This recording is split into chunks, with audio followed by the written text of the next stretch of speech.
नमस्कार साथियों। देखिए, वरिष्ठ अध्यापक भर्ती परीक्षा 2025 एग्ज़ाम बहुत कम दिन आपके पास शेष है। 7 सितंबर से आपके एग्ज़ाम है साथियों। एक छोटा सा सेशन लेकिन बड़ा ही महत्वपूर्ण सेशन आज आपका होने वाला है। हम बात करेंगे कि किस प्रकार से क्या क्या गलतियां हम कर देते हैं और इतना नेगेटिव हमसे हो जाता है कि पेपर क्वालिफाई तक नहीं होता। जो 40% का क्राइटेरिया है उसको भी हम पार नहीं कर पाते। तो कहीं ना कहीं कोई ना कोई गलती तो हम करते हैं और हम सब से होती है। तो हम क्या गलती करते हैं उसके बारे में थोड़ी सी हम बात करेंगे। उससे पहले मैं आपको बता दूं, यदि आप वरिष्ठ अध्यापक भर्ती परीक्षा की तैयारी कर रहे हैं और तो फर्स्ट पेपर के लिए बिल्कुल टॉपिक वाइज आपके पाठ्यक्रम के अनुसार एक एक टॉपिक के MCQs हमने अपने इस चैनल पर करवाए हैं। आप उन प्रश्नों का रिवीजन कर सकते हैं। सभी प्रश्न महत्वपूर्ण हैं, विशेषकर वरिष्ठ अध्यापक भर्ती को देखकर बनाए गए हैं। और कला संस्कृति के कुछ टॉपिक हैं वो भी हम जल्द से जल्द अपने इस चैनल पर करवा रहे हैं। आपकी काफ़ी साथियों का सहयोग उसमें मिल रहा है। ये आपका अपना चैनल है। देखिए, हम बात करेंगे अब जो नेगेटिव अंकन है उसके बारे में। नेगेटिव अंकन हमसे होता क्यों है, इसके कारण में जाएंगे और फिर बात करेंगे कि आपको किन किन चीज़ों का ध्यान रखना है। मोस्टली ज़्यादातर हमसे गलतियां होती हैं, हमसे भी हुई हैं। काफ़ी एग्ज़ाम दिए हैं, कई एग्ज़ामों में असफल हुए हैं, कई में फिर ईश्वर की कृपा गुरुजनों के आशीर्वाद से सफलता भी मिली है। लेकिन बस ये है कि कहाँ कहाँ गलती की, क्या क्या मिस्टेक की हमारे छोटे भाई बहन आप लोग नहीं कर पाए। आप उन चीज़ों पर ध्यान दें। इस वीडियो का उद्देश्य सिर्फ इतना सा है। बाकी हम सबको पता रहता है, लेकिन कहीं ना कहीं हम एग्ज़ाम हॉल में अपने मन पर, अपनी भावनाओं पर काबू नहीं कर पाते हैं और अक्सर गलती कर बैठते हैं।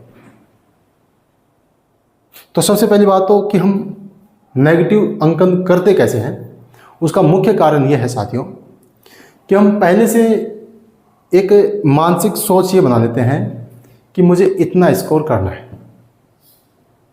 वरिष्ठ अध्यापक की तैयारी कर रहा हूँ तो मैंने सोच लिया कि अब की बार मुझे 300 पार, 350 पार, इतना स्कोर मुझे करना है। पहले से सोच लिया।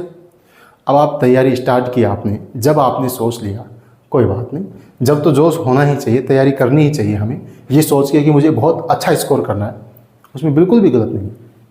लेकिन जब अब एग्ज़ाम पास में है और जब आप एग्ज़ाम देने जा रहे हैं, एग्ज़ाम हॉल में जा रहे हैं, तो आपको उस सोच को निकाल देना है कि मुझे 300 लाने हैं, 350 लाने हैं, कितने लाने हैं, इसको सोच को बिल्कुल भी दिमाग से बाहर निकाल दो। पहली बात तो ये। क्यों? क्योंकि ये कोई लोकसभा की सीट नहीं है कि जादुई आंकड़ा 272 ही है। यहाँ पे जादुई आंकड़ा कुछ भी हो सकता है और वो होगा पेपर लेवल के हिसाब से। पेपर टफ है तो कट ऑफ नीचे आ जाएगी, पेपर इजी है तो कट ऑफ ऊपर चली जाएगी। बस सीधा सा फंडा है, उसमें कोई फिक्स थोड़ी ना है। 300 प्लस आएंगे तो कट ऑफ 300 प्लस रहेगी, 300 से कम रहेगी। अभी फर्स्ट ग्रेड के एग्ज़ाम हुए, हम सब ने देखा पेपर का लेवल काफ़ी अच्छा खासा, बेहद स्तर का पेपर।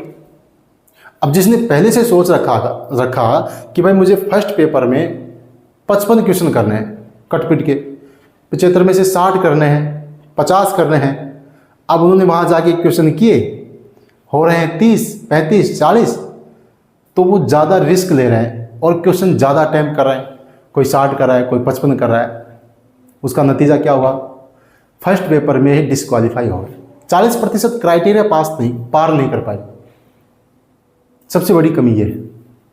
आप तैयारी आपने की है, आपको पता है कि आपकी तैयारी कैसी है, किस हद तक की है।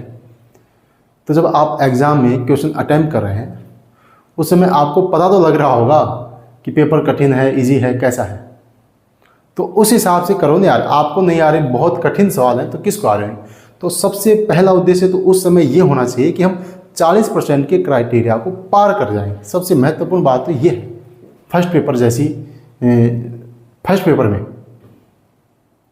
अब फर्स्ट ग्रेड में अभी हिंदी का रिजल्ट आया, इंग्लिश का आया। अभी धीरे धीरे और आ रहे हैं। देखना आप 40% क्राइटेरिया पास नहीं हो रहा है। इसी वजह से नहीं हो रहा है क्योंकि हम पहले सोच लेते हैं कि मुझे 55 क्वेश्चन करने हैं, 60 करने हैं, और फिर वहाँ पे जब पेपर कठिन आता है तो हम अपन ज़बरदस्ती फिर क्वेश्चन अटैम्प्ट करते हैं। उसका नतीजा है नकारात्मक अंकन, नेगेटिव ज़्यादा होते हैं। फिर अपन सोचते हैं यार काश मैं थोड़े कम करता, सही सही कर लेता। जैसे मान लो पेपर हार्ड है, 75 में से मैंने 40 ही किए तो बढ़िया है ना, क्वालिफाई तो हो गए कम से कम। पेपर हार्ड था, आप रेस में तो हैं, और बहुत ज़्यादा रिस्क ले ली तो रेस से ही बाहर हो गए। तो पहली गलती थी ये मत करना। आप पहले से मत सोचना कि मुझे कितना स्कोर करना है। वो जादुई आंकड़ा आपको नहीं पता, पेपर के लेवल से पता होगा, उससे ही बाद में ही पता लगेगा क्या कट ऑफ रहेगी। तो पहले से मत सोचो, ठीक है। एक बात तो ये हो गई। दूसरी बात, अब आपने रिवीजन कितना किया है, अपने कंटेंट का रिवीजन कितना किया है। जो हो गया जो हो गया। रिवीजन ही है जो आपको नेगेटिव से बचाता है, क्योंकि कंटेंट आपके पास है। फर्स्ट पेपर, सेकंड पेपर, आपने जो पढ़ा, सामग्री पढ़ा, उसमें से ही आप करेंगे पेपर, चाहे उसमें से आए नहीं आए, आपको तो वही याद है। यदि उसका आपने बार बार अच्छे ढंग से रिवीजन किया तो आपके चांस कम हो जाते हैं। उसमें से यदि कोई चीज़ पूछे फिर आप गलत करें तो बहुत कम चांस है। यदि ज़्यादा रिवीजन किया हो तो उस कंटेंट से बाहर ही है, फिर तो आपको पता ही लग जाएगा कि यार ये तो मेरा पढ़ा हुआ नहीं है। जब पढ़ा हुआ नहीं है तो उसको छोड़ दीजिए, बिल्कुल छोड़ दीजिए। उसमें रिस्क लेने की कतई आवश्यकता नहीं है। जो तुम्हें दिख रहा है यार ये तो मैंने पढ़ा ही नहीं, आपके कंटेंट से ही बाहर है, आपने कभी देखा ही नहीं, तो उसको छोड़ दो, बिल्कुल छोड़ दो। और जो आपने पढ़ा है उसका बार बार बहुत ज़्यादा रिवीजन किया है, तो वो क्वेश्चन यदि एग्जाम में आ रहा है तो आप तुरंत कर देंगे उसको, तो देखते ही आपके आराम से हो जाएगा। रिवीजन कम है तो हो सकता है आप उसमें कंफ्यूज हो जाएं कि यार पढ़ा तो था लेकिन याद नहीं आ रहा ये था या ये था। तो ऐसी सिचुएशन भी बन सकती है। तो आपको रिवीजन ज़्यादा करना है। अब रिवीजन के लिए तो आपके लिए दिन रह गए बहुत कम, जितना किया उतना किया। अब तो 10 मुश्किल से 10 दिन है, 7 सितंबर से आपका एग्ज़ाम है। तो चलो रिवीजन तो जो हो गया, लेकिन एग्ज़ाम हॉल में अब क्या करना है। अब एक चीज़ तो मैंने बता दी कि आपकी स्कोर तय नहीं करना है। दूसरी चीज़ आपको ये करना है कि जो क्वेश्चन देखते ही क्लिक हो रहा है ना, उसको तो करना ही करना है, वो तो करना ही है, सीधी सी बात है। लेकिन जिस क्वेश्चन की आपको हवा ही नहीं लग रही है, या जो क्वेश्चन आपके कंटेंट में से नहीं है, मान लो हो सकता है वो क्वेश्चन इजी हो लेकिन आपके कंटेंट में नहीं है, वो कोई फैक्ट छूट गया हो सकता है, तो आप उसको ना करें। ज़बरदस्ती क्वेश्चन के साथ ना करें। जो नहीं आ रहा है उसको छोड़ दो, जो आ रहा है देखने में आ रहा है उसको कर दो, जो नहीं आ रहा है उसको छोड़ दो। अब ऐसा क्वेश्चन जो आपके कंटेंट में से है, आपका पढ़ा हुआ है, लेकिन अच्छे से याद नहीं आ रहा कि इसका आंसर ए होगा, बी होगा, सी होगा, डी होगा, यदि चारों ऑप्शन में कंफ्यूज है तो उसको बिल्कुल छोड़ दो, कतई आवश्यकता नहीं है उसको करने की। 3 ऑप्शन में कंफ्यूज है तो भी बिल्कुल छोड़ दो। लेकिन यदि 2 ऑप्शन में कंफ्यूज है तो आपके पास ऑप्शन है, वहाँ 50% आपका सफल होने का रेशियो है। 50% आपके पास है कि हाँ आप पास हो, संभावना है कि आप पास, मतलब आपका क्वेश्चन सही हो सकता है। यदि मैं इस सिचुएशन में मैं क्या करता हूँ, जहाँ 2 क्वेश्चन में कंफ्यूज है उसको मैं करता हूँ, हमेशा करता हूँ। आज तक जितने भी एग्जाम दिए सब में जहाँ 2 ऑप्शन में मेरे को कंफ्यूज है वहाँ मैंने किए हैं। और आपकी जगह यदि मैं कोई एग्ज़ाम दे रहा हूँ तो मैं 2 ऑप्शन वालों को तो करूँगा, उसमें तो मैं रिस्क लेता हूँ। देखो अब वो अलग बात है, किसी का भाग्य ज़्यादा प्रबल हो, ज़्यादा सही हो जाए, किसी की कम हो जाए, वो एक अलग बात है। लेकिन हमें 2 ऑप्शन में तो हम रिस्क ले सकते हैं, इसमें कोई दिक्कत, हाँ हो सकता है जो साथी नहीं लेना चाहिए मत लो, कोई दिक्कत नहीं है। यदि मैं मेरी बता रहा हूँ, मैं तो 2 ऑप्शन वालों में रिस्क ले लेता हूँ। अब जो क्वेश्चन देखते ही आ रहा है उसको करना है, जो बिल्कुल ही आपके रेंज से बाहर है उसको छोड़ दीजिए। जो क्वेश्चन आपका देखा हुआ है आपके कंटेंट में से है लेकिन चारों ऑप्शन में से आपको कंफ्यूज है तो उसको भी छोड़ दीजिए। 3 ऑप्शन में कंफ्यूज है उसको भी छोड़ दीजिए। 2 में है तो उसमें आप रिस्क ले सकते हैं। अब होता क्या है, हम पहले से सोच लेते हैं कि हाँ भाई ऐसा मैं करूँगा, लेकिन वहाँ जाके एग्ज़ाम हॉल में पता नहीं क्या हो जाता है, भगवान जाने। हम हमारी भावनाओं पर, अपने मन पर कंट्रोल नहीं कर पाते और ले भैरव जी का नाम, ले बालाजी का नाम, ये भी कर दे, ये भी कर दे। भाई एक बात तो मैं बताऊँ, अपन दिव्य पुरुष नहीं हैं। हमारे अंदर कोई भैरव जी, हनुमान जी थोड़ी आता है कि ये सही हो जाएगा। इस बहकाव में बिल्कुल भी ना रहें।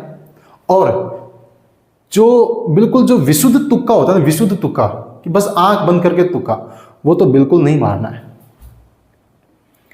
आपने किस लेवल की, अब देखो तैयारी नहीं की वो बात अलग है, वो तो जाता ही है बस तुक्के मारने।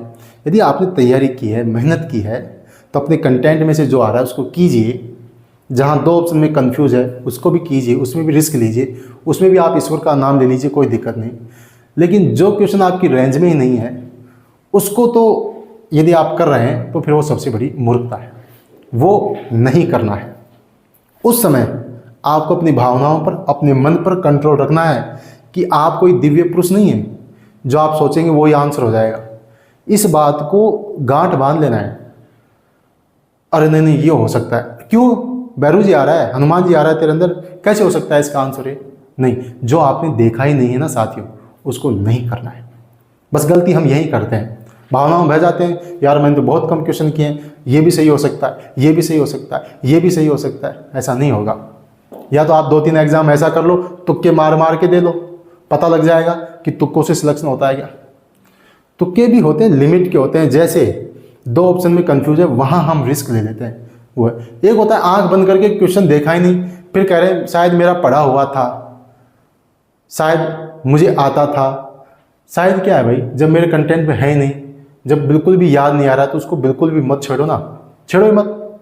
नहीं तो फिर बाद में पछताओगे कि काश मैं 2 प्रश्न कम करता, नेगेटिव नहीं होते, 40% क्राइटेरिया पार कर लेता और सिलेक्शन हो जाता। तो ये छोटी छोटी चीज़ें हैं जिन पर हम कंट्रोल नहीं कर पाते, ये बात है साथियों।